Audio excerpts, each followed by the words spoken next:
You're listening to The Secrets of Doctor Who, where we discuss everything about the hit BBC series, Doctor Who.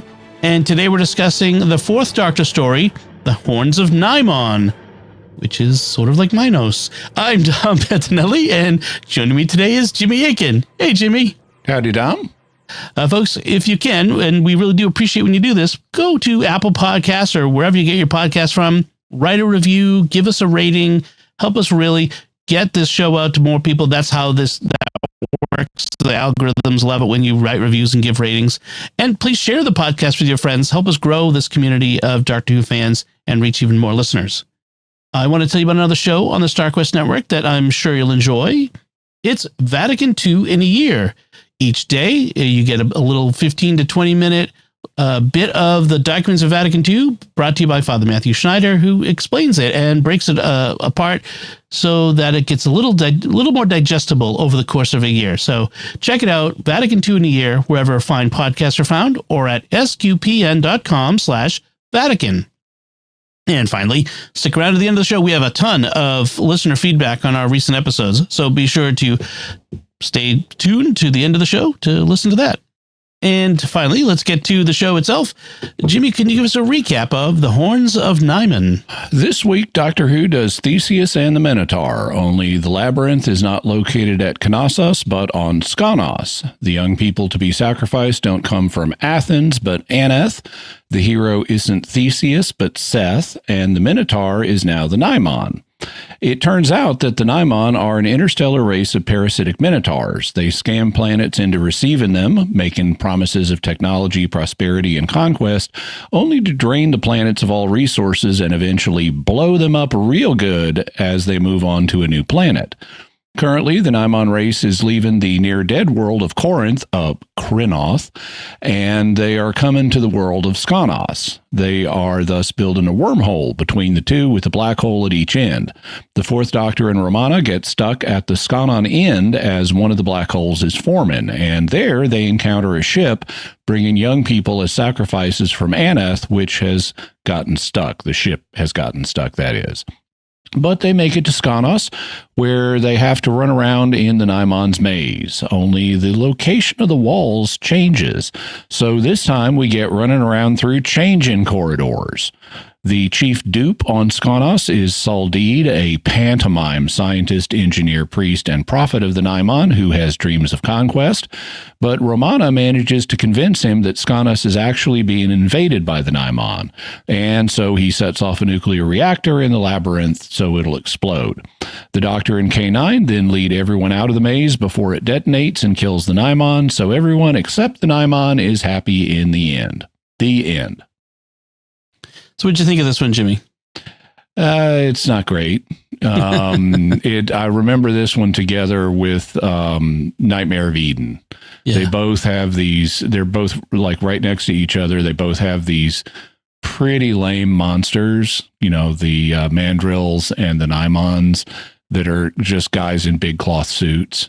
Yeah. And, you know, there's some interesting stuff in this, but there's a lot of stuff I don't like in it too. To name some of that. So you've got the people from Skonoth are literally black clad villains. You know, they're all wearing it's depressing. They're all wearing these black uniforms. Some of them are more ridiculous than others. The two most ridiculous are Saldid, who has this kind of black Ming the Merciless number he's wearing, and his assistant, or the lesser official, I guess he's the head of the military, Sorak.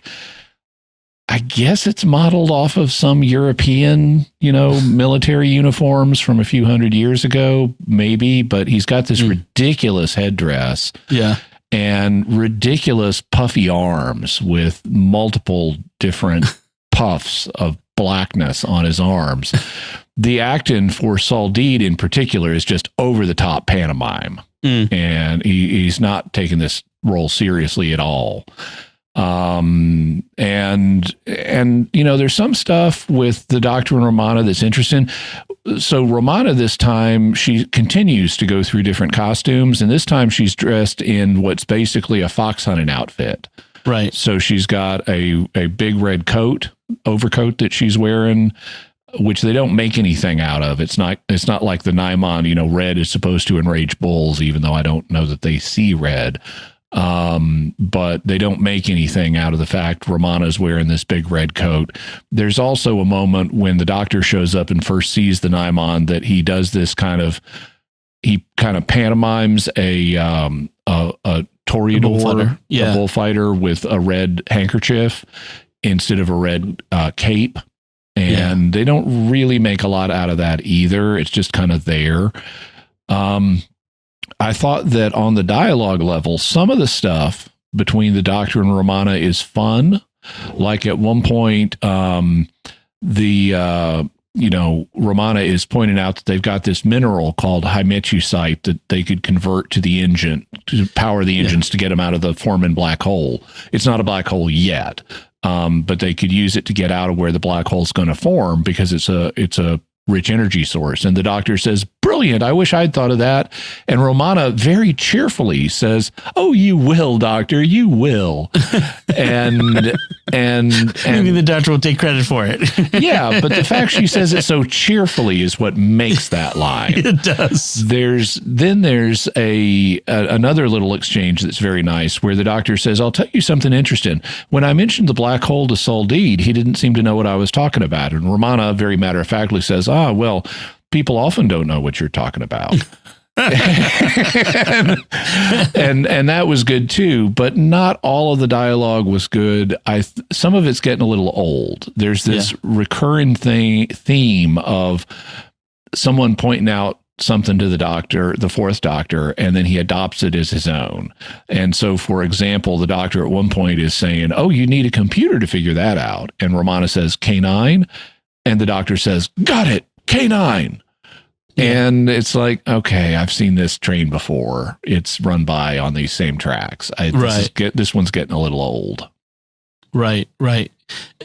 There was also a moment where Romana reveals that she's made herself a new sonic screwdriver, and the Doctor says, "Oh, a little primitive." And then he tries to swap them and take hers. Yeah, and she catches him out.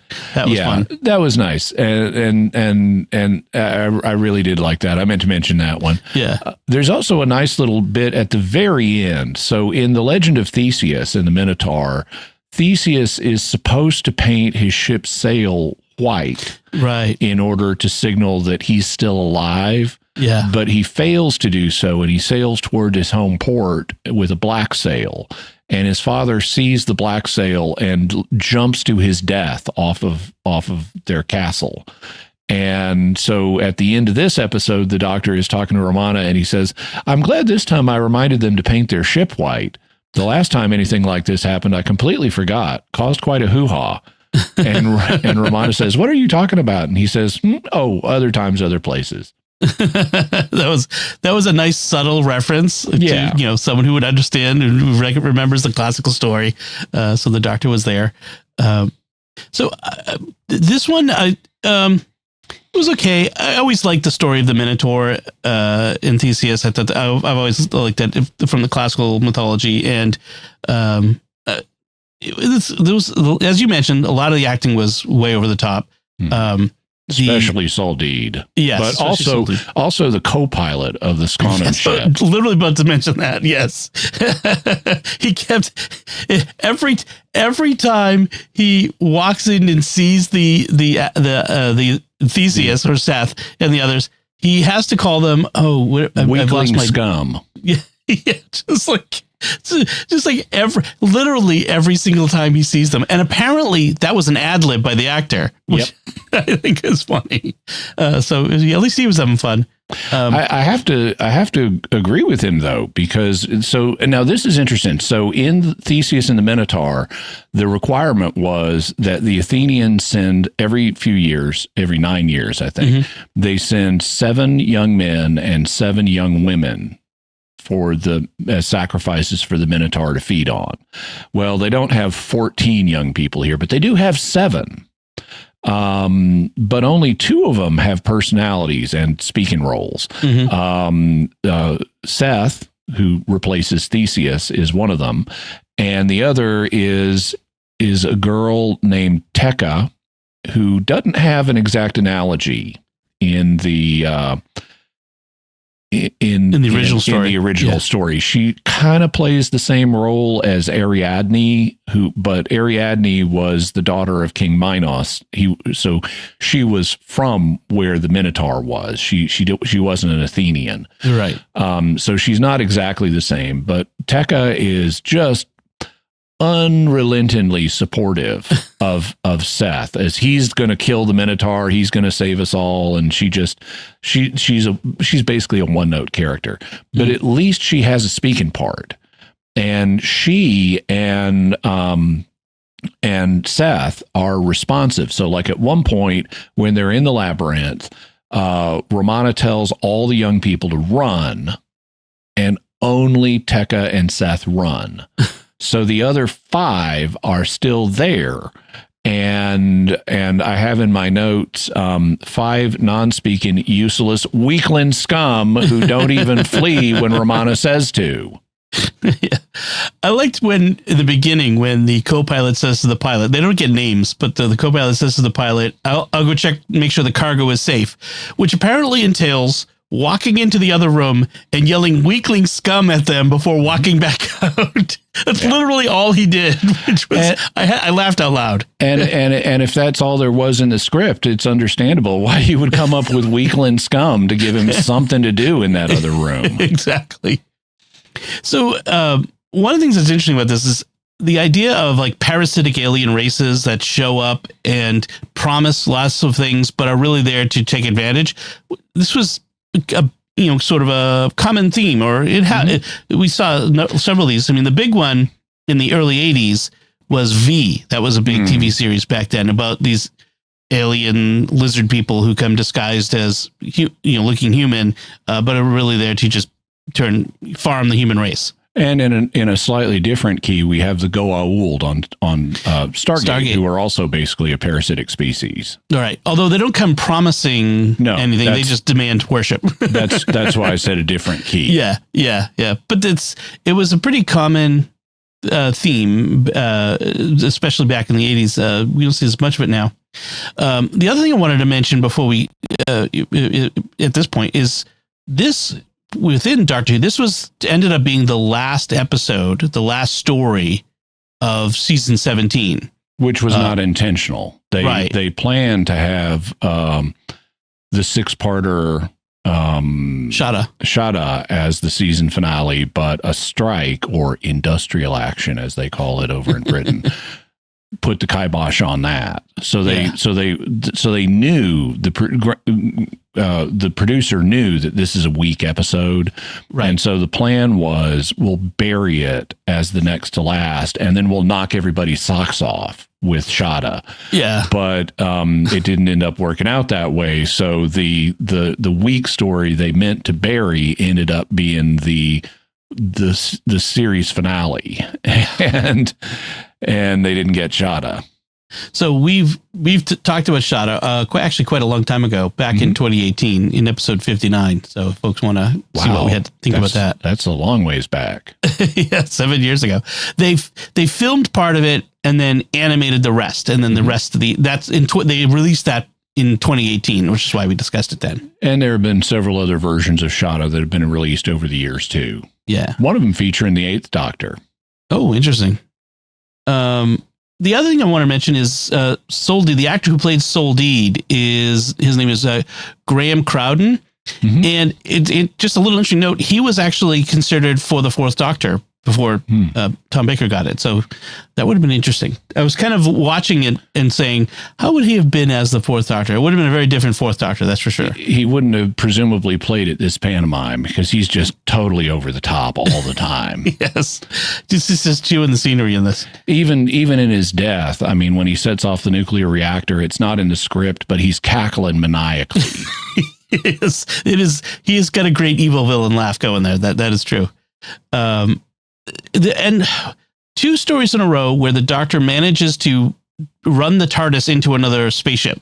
It seems maybe they should have tried to do something else if, in the development of these stories. Yeah. Apparently they were, kind of scraping the bottom of the barrel. They didn't have other scripts available. So that's part of why these two stories got jammed together that way. Yeah.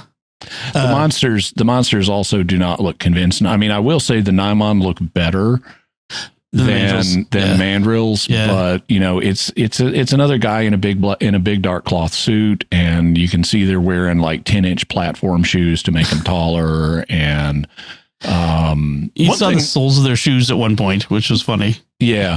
One thing I liked, and I don't know if it's part of the body stocking or not, but they had the hands of the Nimon divided, so it looks like they've got a thumb and two big thick fingers. Right. Or I don't know. It's either the way they made the body stocking, or they told the actors do the Vulcan salute the whole time. Right. So I mentioned you can see their shoes at one point. They're very earth Terran shoes. There was another blooper where when the co-pilot fell at one point, you could see his pants split up the middle, like way up the middle. It was hysterical. It was very funny. Oh, I didn't notice that one. It was so funny. So is this the first time that we've seen the TARDIS, the ability to extend its air bubble through space? That's how they get aboard the Skonon ship. Yeah, they say they're going to extend the TARDIS's defense screen so that they can dock with the Skonon ship.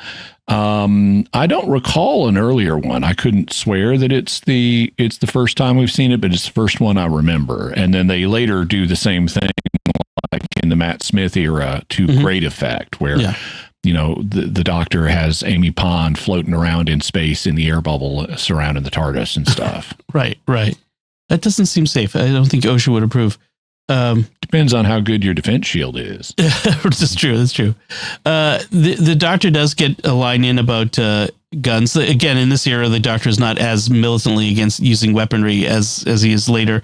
But he does say, have you noticed how people's intellectual curiosity declines sharply the moment they start waving guns about?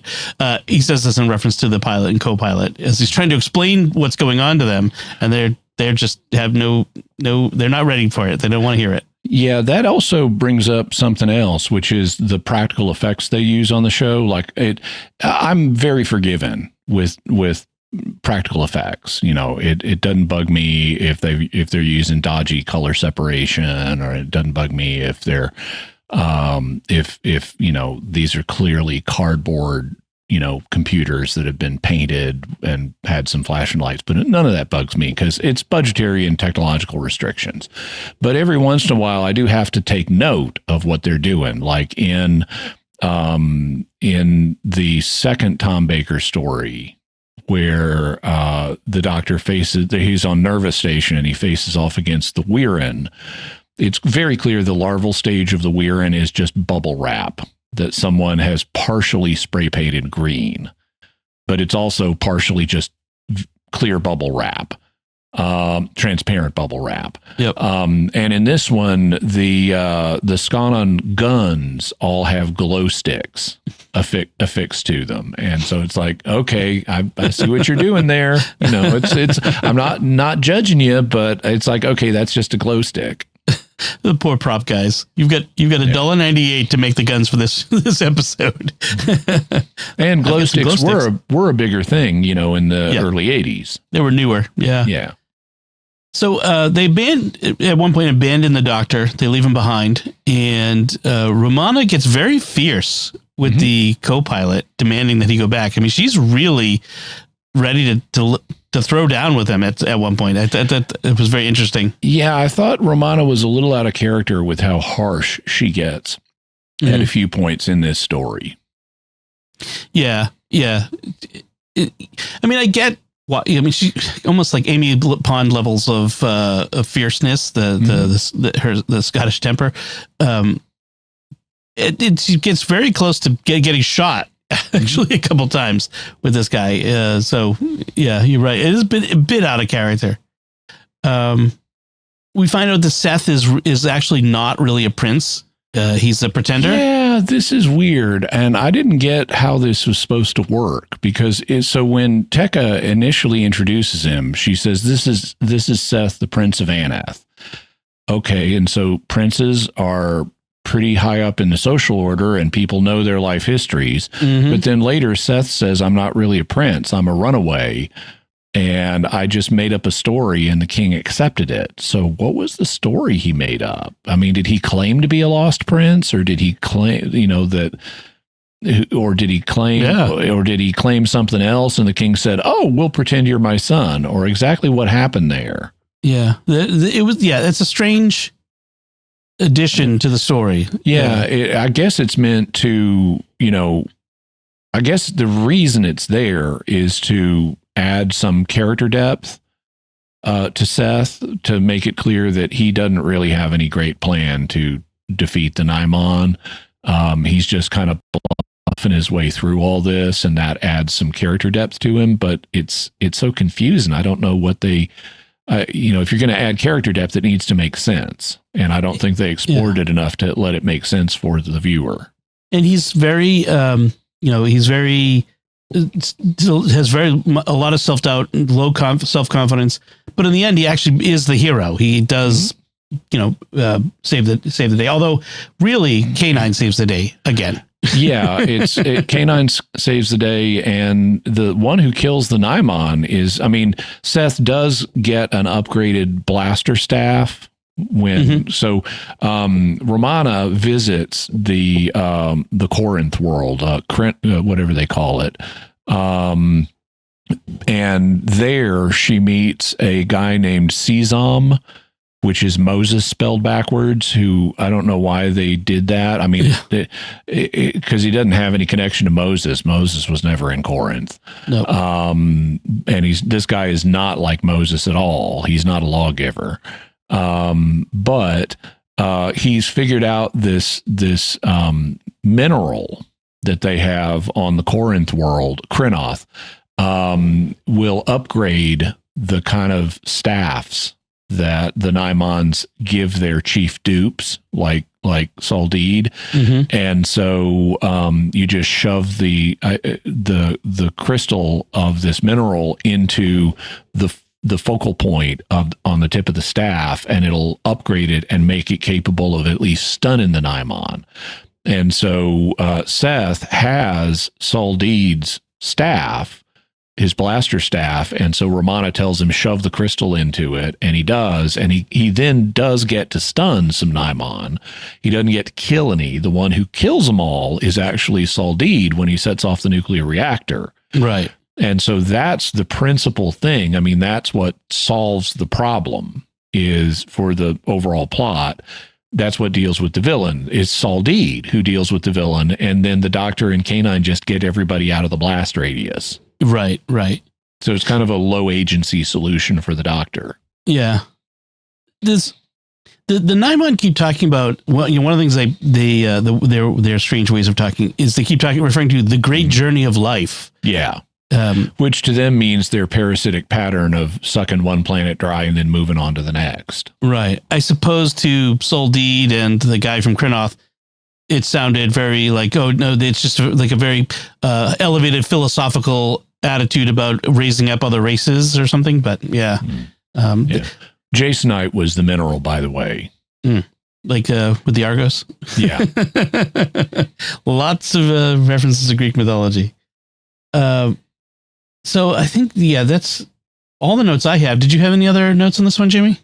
Let me scan down the list. One of the things that's kind of interesting is as soon as the Doctor gets into the labyrinth, he whips out of his pocket a whole bunch of large green stars and that are stick on. And I assume these were like bought from a stationery supply store or something that, like, I guess these are like what teachers would put on children's papers that did good, only very young children that need very large stars. And he starts marking the walls with them and quickly realizes the walls are changing. So he abandons doing that. I thought having the walls move made it I'm kind of ambiguous. It's a variation on our normal running through corridors, and I like that. But because we spend a lot of time doing runarounds in in this story, which is not uncommon for Doctor Who. But this time, running through corridors is a little more frustrating because you're running through corridors and you got to stop because a wall has just moved in front of you. And I don't know that it's a satisfying change from the norm, because it just makes it more frustrating getting from here to there. And then when they have K9 involved, he's supposed to be tracking, through his advanced sensors or whatever. And and I'm thinking, you got I do have one note. He's got a blaster on his nose. Why didn't he just blast through some of these walls? That would have been satisfying. Yep. You show the characters being frustrated, and then K9 provides the solution to that frustration instead of just figuring out an alternative path. That did remind me, though, of one of the notes I had for this. So, I'm very safety conscious, and like with gun safety, I know the basic rules of gun safety, and anytime there's someone has a gun on camera, I'm talking a modern gun, a slug thrower. I immediately think in terms of how are the actors handling this gun? Are they obeying the laws of gun safety? And you watch some shows like Plan 9 from Outer Space, and it's like, wow, none of these actors know gun safety. They're handling their weapons in an incredibly unsafe manner. Well, I had something similar here because a while back I got asked by a local state park I got asked to help with artillery demonstrations in a local state park. And so I learned all the different roles that you have to do in order to fire a cannon. And so I consequently learned the safety rules for how to safely fire a cannon. And there's a moment in this where K9 shows up. He gets out of the TARDIS. He's by himself. And the Scannon soldiers and Saldid are around him, and K9 is zapping the soldiers and presumably just knocking them out. I assume he's not killing them. But then Saldid uses his blaster staff to zap K9, and K9 goes offline. And then Saldid steps directly in front of him. And it's like, no, it's a reflex at this point. You never this is a hot tube. K9 was just zapping people with the extended blaster out of his snout. You do not walk in front of a hot tube. And so this is like the canon equivalent of assume every weapon is loaded until you've proved otherwise. Right. You assume that a cannon could go off unless you have investigated and know for a fact that it can't. You just do not walk in front of a cannon. That is incredibly unsafe. You do not just walk in front of the extended blaster nose of a robotic dog that has just been zapping people. Yes, even if you think he's been knocked out, maybe he's faking. Maybe he's faking. This is hot tube. You do not walk in front of it. Salty didn't come across as very bright in general anyway, I guess. No. But, you mentioned the doctor putting the stars on the walls to mark his location or his path, which I wanted to just point out recalls Theseus's own method for solving the labyrinth, which was to use a ball of string. He rolled a ball of string that Ariadne had given him. Yes. So just to close the loop on that one. Great. So I think that covers everything that needs to be said about the Horns of Nimon. We are done with the Nimons never show up again, which is not on TV. Although in the awful Matt Smith, worst of the Matt Smith series, The God Complex, they do meet a minotaur that they say is a distant cousin of the Nimon. Oh, right. See, I didn't catch that reference the first time, but now you mention it. Yeah. Interesting. So, don't watch that, folks. It's a bad, it's terrible. All right. So let's move on to discussing our feedback. And this first bit of feedback comes from the last Fourth Doctor story, the Nightmare of Eden, our episode 398. Todd on Spotify writes, Jimmy and Dom, I'm pretty sure the movie that Forrest J. Ackerman was referencing was his role in the classic Al Adamson schlock feature, Dracula vs. Frankenstein, one of my favorite late-night TV staples from the 70s. Thank you. I'll have to check that out. Yeah. And then we have a bunch of feedback on our discussion of Joy to the World, which was the 15th Doctor Christmas special. The first one comes from Doug's Film and TV, and he writes, good review of Joy to the World, and I love this Christmas special. It was good. My dad is an LCMS Lutheran pastor, and he knew what religion they were starting. For people who may not know, LCMS is Lutheran Church Missouri Synod. That's right. Speaking of geeks, I'm a railroad geek, and you failed to mention this. The Orient Express in Italy, the bridge the train was crossing, that was not Italy, that was Switzerland. So good on you. I don't recall saying it was Italy, but okay. No, I think he's just pointing out that they claimed it was Italy on screen. And so, yeah, I don't think we commented at all. This episode did feel like a leftover of the Stephen Moffat era. And is there an era you could see this episode in? Like, was it Matt Smith era or the Peter Capaldi era? And what are you looking forward to in series 15? I could see this being either Matt Smith or Peter Capaldi. I think they just have to change a few lines of dialogue here and there.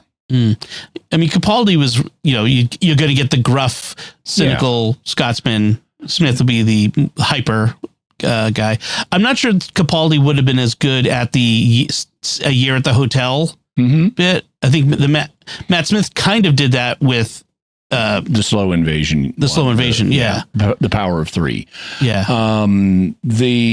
So what either one of them would have been good with is the being cruel to Joy. To snap the mental condition in that she's under. I think either Matt Smith or Peter Capaldi could have done that. Yeah. They both, I think even though I think it's more natural for Matt Smith to do the year at the hotel, I think either one of them could have pulled it off. Yeah. Also, there's another element to this, which is the 15th Doctor at the beginning embraces this as a caper.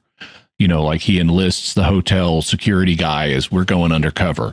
And that actually is like what Peter Capaldi did in Time Heist with Team Not Dead. Yes. He embraced this caper plot. Yeah. Yeah. That's true. Yeah. It would have been fun. It's fun to imagine that. So what are you looking forward to in series 15? The next season of the Doctor Who? Anything? Mrs. Flood. Yeah. There's more to be. There's no more to be said about Mrs. Flood. That's definitely that's the unresolved mystery. I don't think I've got a whole lot of anticipation for it. I mean, in the sense of, I always look forward to a new season, but there isn't anything particular that I've heard of, or the Master. They haven't given us a lot to work with. Yeah. Yeah. Our next feedback comes from USMC, who writes, I enjoyed the episode overall. A lot less shoving woke stuff in our faces. I really appreciate less. That's right. I really appreciated them calling out the hypocrisy and pain that Joy felt in regard to her mom. I lost my dad in 2020, and we had to fight to get in to see him and to bring him the sacraments. It wasn't until he was unresponsive that they finally let us in, which is awful. I'm sorry to hear that. Yeah. Then our friend Bennett writes in, one thing that came up for the older UK fans was in the Time Hotel. It was a reference to a time-traveling children's cartoon called Mr. Ben, which was broadcast around 1971 or 72, that had a bigger impact than maybe it should have. And this was a reference to, there was a store in the lobby of the hotel called Mr. Ben's Any Era Clothes, and in the window was a suit of red armor, which is from the cartoon. Each week, a 12-minute different adventure. Attached is the YouTube clip. You can find them on YouTube. That was specifically referred to in the episode, I believe. Very sweet and a fond memory of my childhood when TV was 3 channels and was only broadcasting a few hours a day. So here's a relevant fan theory that connects some of this. In this, we had, in the Christmas special, we met Anita, who people noted is very much has companion material.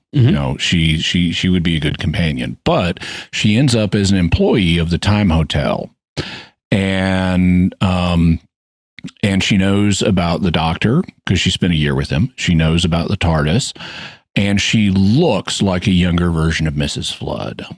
And she ends up as an employee of the Time Hotel, where Mr. Ben's any period costume shop is. And then we see Mrs. Flood dressed in various costumes like the Doctor's companions. And so those could have come from the Mr. Ben's costume shop. And he openly tells her about the TARDIS. He's got all these little models of it. He even gives her one. And that could hook into her being astonished when she sees the TARDIS dematerialize in front of her. And it's a time hotel, so she could move around through time and end up in the present day as an older woman. And then she knows that, you know, what you never seen a TARDIS before.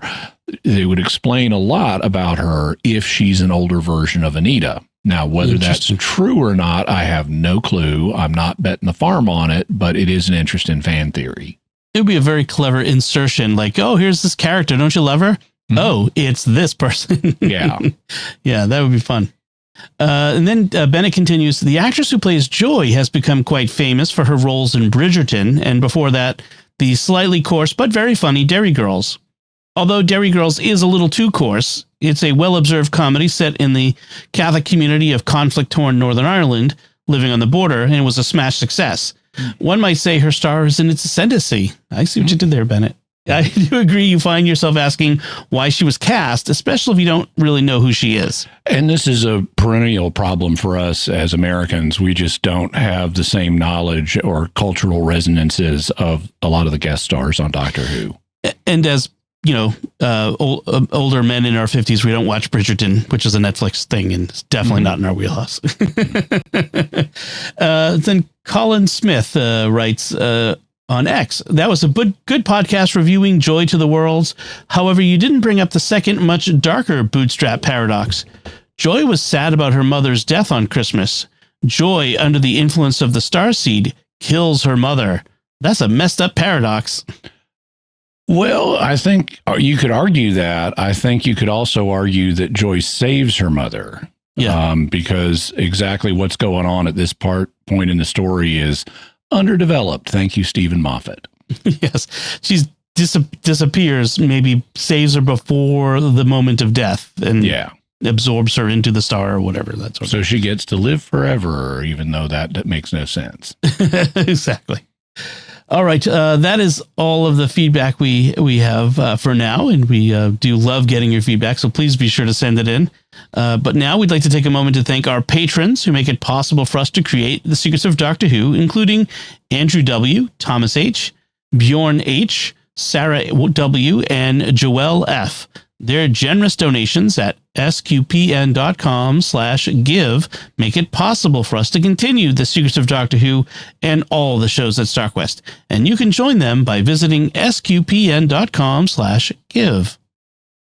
This StarQuest show is also brought to you by Exodus 90 and the Exodus 90 Challenge, which begins this year on January 20th. This isn't just a 90-day program. Exodus 90 is a spirituality for men in modern times, built on 3 ancient pillars: prayer, self-sacrifice, and fraternity. We all long for something more, and that something is to be found in becoming the men that God created us to be, sons of a loving Father. It's time to turn away from our idols. It's time to break free from the pharaohs that hold us in bondage. If you're ready to make a fresh start, to break free, refocus, and rediscover who God is calling you to be in the new year, and embark on a journey to uncommon freedom in Jesus Christ, then download the Exodus 90 app today. We start January 20th, 2025, so go to exodus90.com/SQPN to learn more about Exodus 90. That's exodus90.com/SQPN. So that's it from us this time. What did you think of the Horns of Nimon?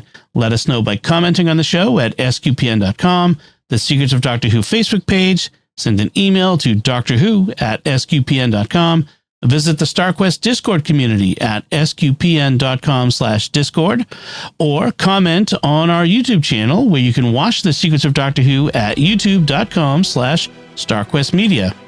We'll be back next time when we'll be discussing the first Doctor story, where we're going to see for the first time, the second time, this character, the Celestial Toymaker. That's what we're talking about, who we recently saw with the 15th Doctor. Until then, Jimmy Akin, thank you for joining me and sharing the secrets of Doctor Who. Thank you, Dom. Weakling scum. Oh, sorry. And once again, I'm Dom Bettinelli. Thank you for listening to the Secrets of Doctor Who on StarQuest. And remember, what could possibly go wrong? I simply have got to stop saying that.